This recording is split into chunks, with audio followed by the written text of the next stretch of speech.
For years, people on the internet have been complaining that phones are getting too big. And the funny part is, well, they're right. Modern phones are massive. Some of them barely fit in pockets. You can't use them with one hand. So naturally, people started begging for smaller phones again. And companies listened. Apple made the iPhone mini, Asus made compact Zenphones. And then almost nobody bought them. In fact, they might have killed them unknowingly. Why? Let's break it down. Phones started small because they had to. Back in the early smartphone era, screens were tiny, batteries were tiny, cameras were blurry, apps were simple, and phones mainly existed to do quick stuff before you went back to your computer or TV. But then, phones slowly became everything. Your phone became your camera, your GPS, your gaming device, your Netflix, and a whole lot more. And every single year, people wanted more from them. The neat part is, nobody sat inside a boardroom one day and declared war on small phones. Consumers quietly pushed the market there themselves. Let's take the best example of this, with the most famous phone in the world, the iPhone. As we know, Apple made an iPhone mini. People online absolutely loved the idea. It got great reviews for packing a punch in a small package. But then the sales number showed up.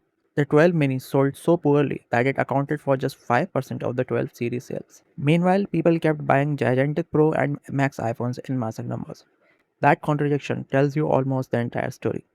People like the idea of small phones more than actually living with them. Because once you use your phone for 6 hours a day, tiny phones start becoming a letdown. And then the next time you buy a phone, you don't bicker about small phones, unknowingly being a part of the reason why small phones vanish from the market. Watching videos feels worse, gaming feels worse, the small body of the phone heats up faster. And that's to not mention the battery life becoming a nightmare. It's the part where physics starts beating nostalgia. And this is when modern apps are getting more and more demanding as the years go by. A compact phone simply has less physical space for battery and cooling. There's no clever marketing trick around that. And people think they want small phones, right until the battery dies at 3 pm. Then suddenly the bigger phone doesn't seem so ridiculous. And cameras made things even worse. Modern flagship cameras are enormous now. The sensors are big. The stabilization systems are bigger. The zoom hardware is bigger. That's why phones today have a giant camera bump that looks completely absurd. People expect DSLR level photos from devices thinner than a pencil. And again, larger phones simply handle that better. A tiny phone with weaker cameras instantly feels less premium, especially when it is priced like a flagship. There's also another uncomfortable truth here. A lot of people saying they miss small phones may have bought one and then later switched to larger phones on getting inadequate quality. And like clockwork, companies eventually stopped listening to online demand because comments don't matter. Sales do, of course. If compact phones were truly a massive untapped market, every company on earth would still be racing to make them right now. But because people online asked for them enough, only not to sell well in reality, the brands understood and stopped making them, rendering the consumers also part of the death of the smartphones. And then the entire industry moved in the opposite direction. Samsung pushed Ultra phones even harder. Apple replaced the Mini with the exact opposite, the Plus. Chinese brands started competing over giant batteries and huge displays.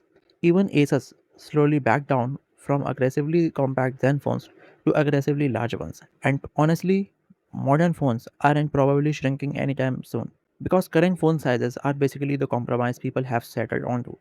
Below 7 inches, ideal at 6.3. Big enough for video, big enough for gaming, big enough for battery life, with enough room to cool the phone. That's the equilibrium now. So, small phones didn't disappear because companies are stupid. They disappeared because modern smartphone expectations became too large for compact hardware to keep up. And in the end, the same people asking for smaller phones often helped kill them too.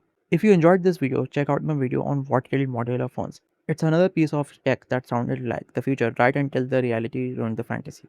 Also, please like, subscribe, and comment down your thoughts below. And I'll see you in the next one.